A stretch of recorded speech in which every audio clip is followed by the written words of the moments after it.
ជំរាបសួរលោកអ្នកបងប្អូនទាំងអស់គ្នា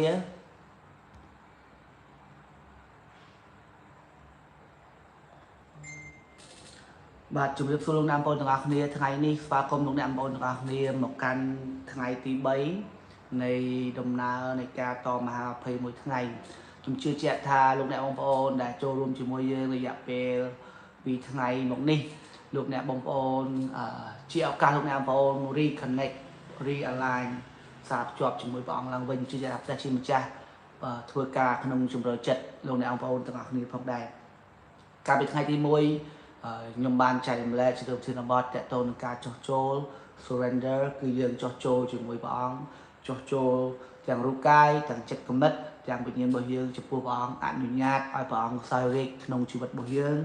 ថ្ងៃទី2ខ្ញុំបានចែករំលែកអំពី hunger for God ការស្រេកឃ្លានសម្រាប់ព្រះអង្គជឿជាក់ថា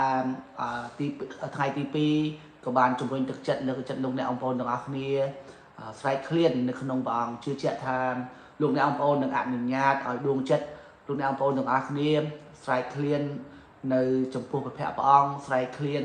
អនុញ្ញាតឲ្យព្រះអង្គសម្អាតលោកអ្នកបងប្អូនទាំងអស់គ្នានៅក្នុងអត្ថបទគម្ពីរបានចែងថាអស់អ្នកណាដែលស្រែកឃ្លានសេចក្តីសុចរិតព្រះអង្គនឹងបំពេញគេអស់អ្នកណាស្រែកឃ្លានព្រះអង្គនឹងបំពេញជីវិតរបស់គេជឿជាក់ថាព្រះអង្គនឹងបំពេញជីវិតលោកអ្នកបងប្អូនទាំងអស់គ្នានៅថ្ងៃម្សិលមិញថ្ងៃនេះខ្ញុំចង់លើកប្រធានបទមួយទៀតតាក់ទងទៅនឹងការកែប្រែចិត្តគំនិត repentance ការ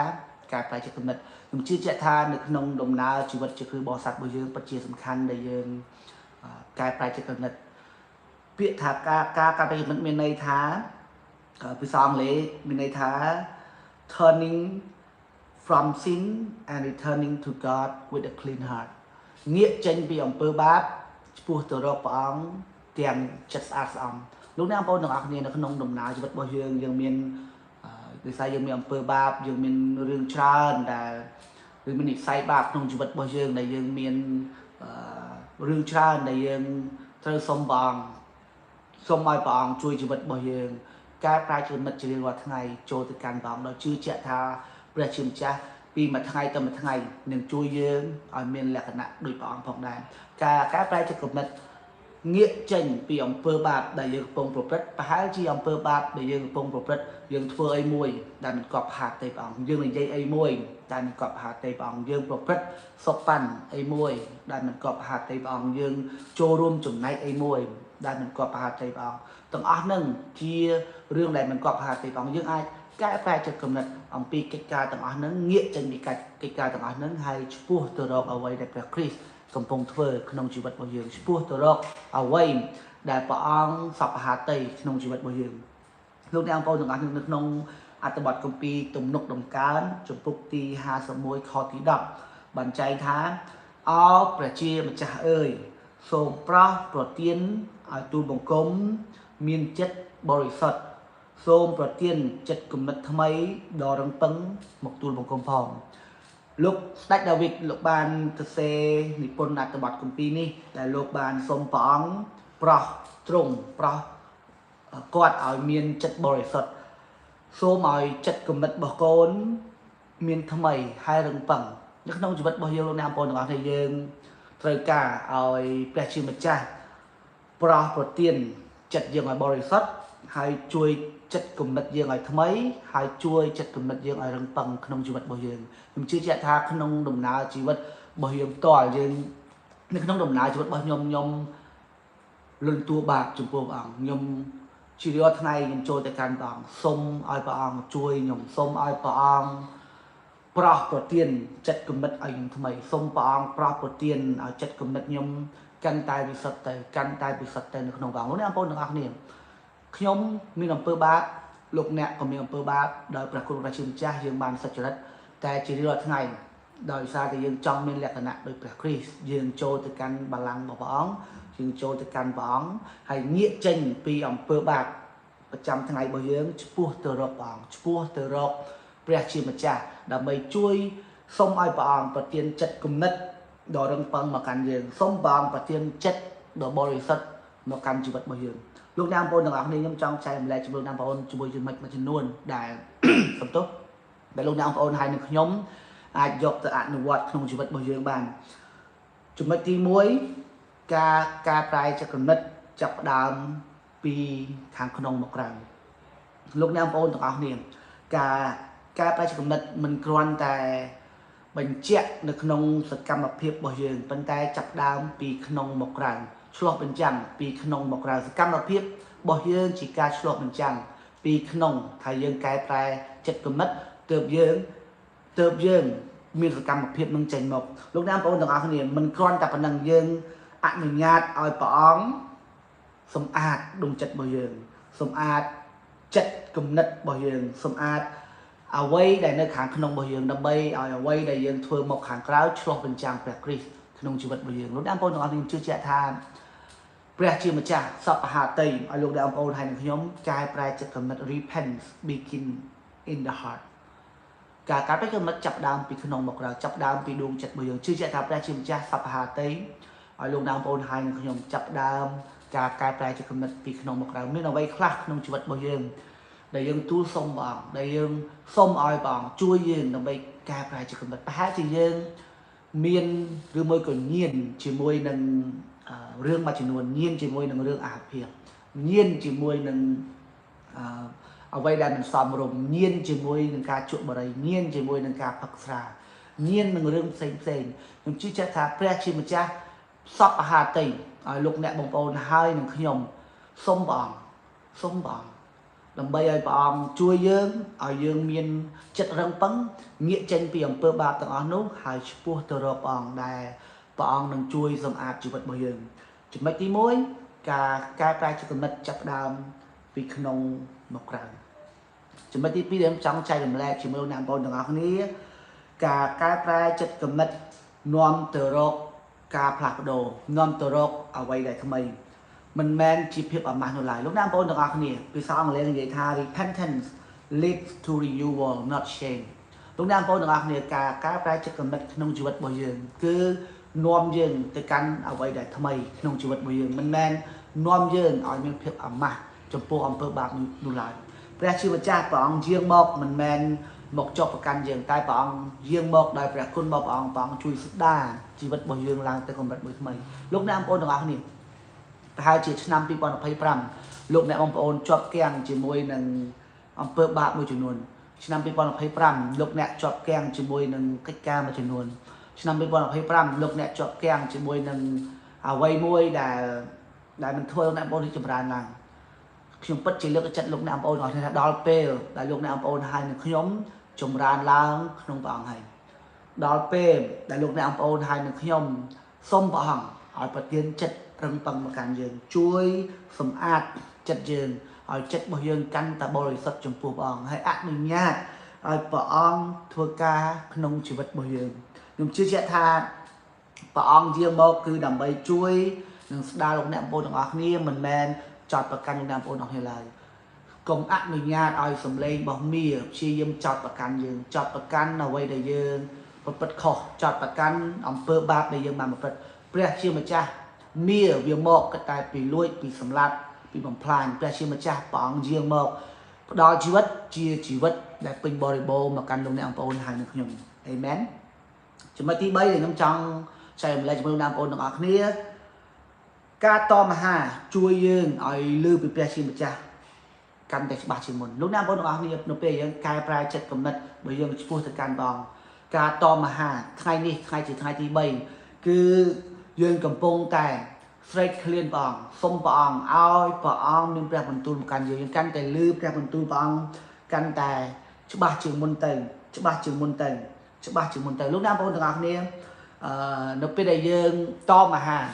ហើយយើងសូមព្រះអង្គឲ្យជួយយើងកែប្រែចិត្តគំនិតយើងកំពុងតែដកខ្លួនយើងចេញពីការរំខានរបស់លោកីហើយជា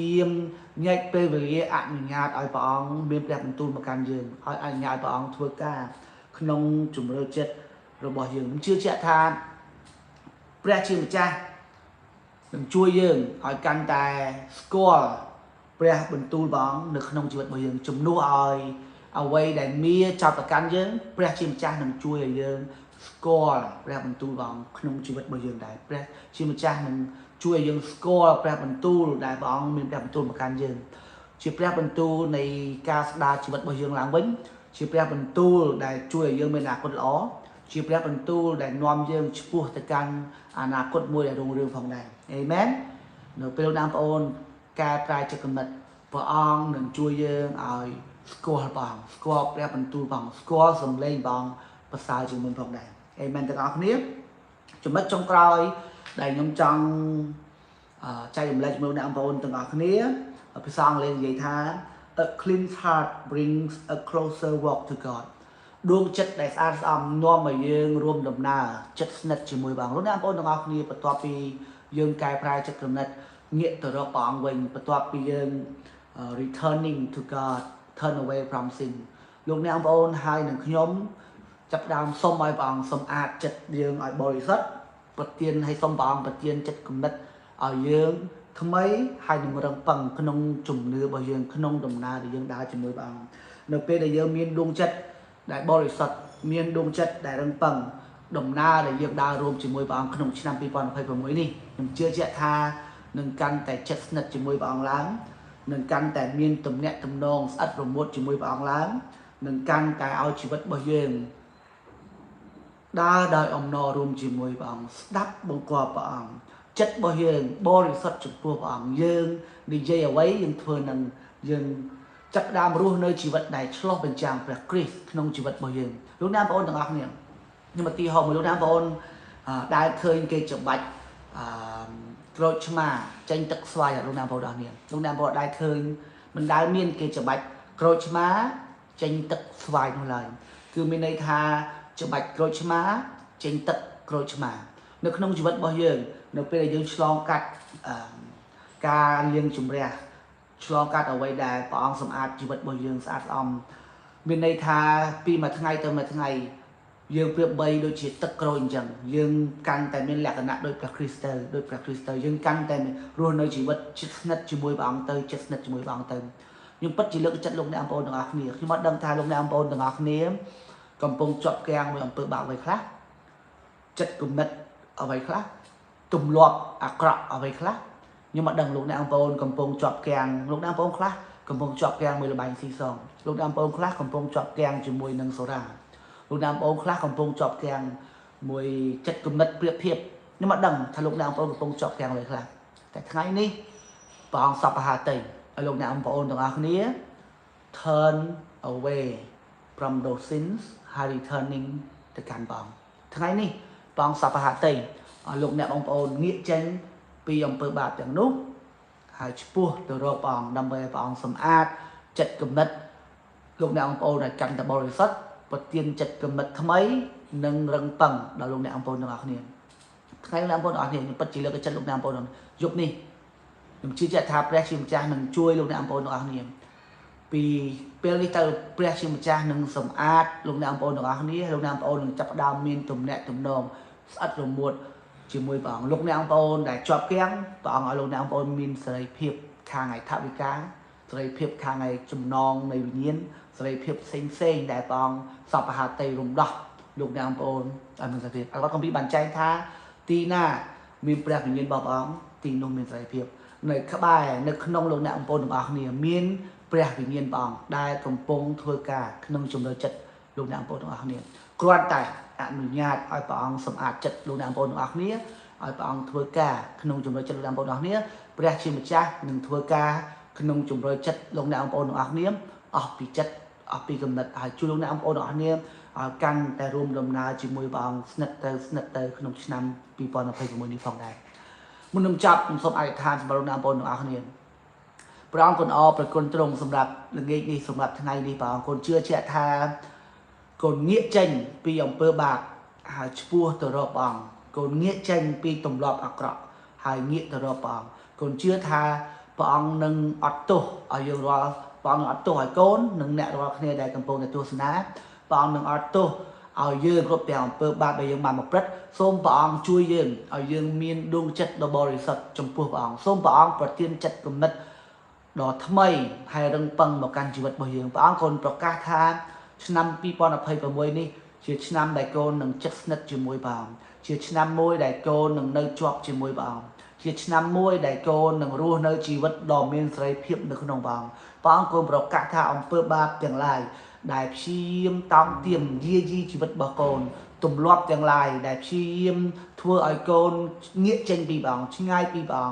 ទុកលំបាកទាំងឡាយដែលធ្វើឲ្យកូនងាកចេញពីបងកូនប្រកាសថាក្នុងព្រះនាមព្រះម្ចាស់ព្រះយេស៊ូវគ្រីស្ទកូនបំបែករនាំងទាំងអស់នោះហើយកូនផ្ដាច់ចំណងទាំងអស់នោះហើយកូនប្រកាសថាពីថ្ងៃនេះទៅកូនងាកទៅរកព្រះអង្គហើយកូនជឿថាព្រះអង្គអត់ទោសឲ្យកូនកែប្រែចិត្តគំនិតរបស់កូនខ្សែឲ្យថ្មីពីថ្ងៃនេះទៅកូននឹងរួមរស់ជាមួយព្រះអង្គចិត្តស្និទ្ធជាមួយព្រះអង្គហើយព្រះវត្តមានព្រះអង្គនឹងដឹកនាំជីវិតរបស់កូនពេញមួយឆ្នាំ2026នេះផងដែរបងកូនអរគុណបងកូនអធិដ្ឋានសម្រាប់បងប្អូនដែលកំពុងទស្សនាសូមប្រទានពរគាត់ផ្ដល់កម្លាំងដល់គាត់ហើយកូនប្រទានពរដល់ជីវិតរបស់គាត់ហើយកូនជឿថាព្រះអង្គយាងមកគឺផ្ដល់ជីវិតជាជីវិតដែលពេញបរិបូរណ៍ដល់គាត់ផងដែរកូនអរគុណព្រះអង្គកូនអធិដ្ឋានក្នុងព្រះនាមព្រះម្ចាស់ព្រះយេស៊ូវគ្រីស្ទអេមែនចូលរស់នៅដោយមានសេរីភាពទាំងអស់គ្នាអេមែនសូមព្រះអង្គទានពរ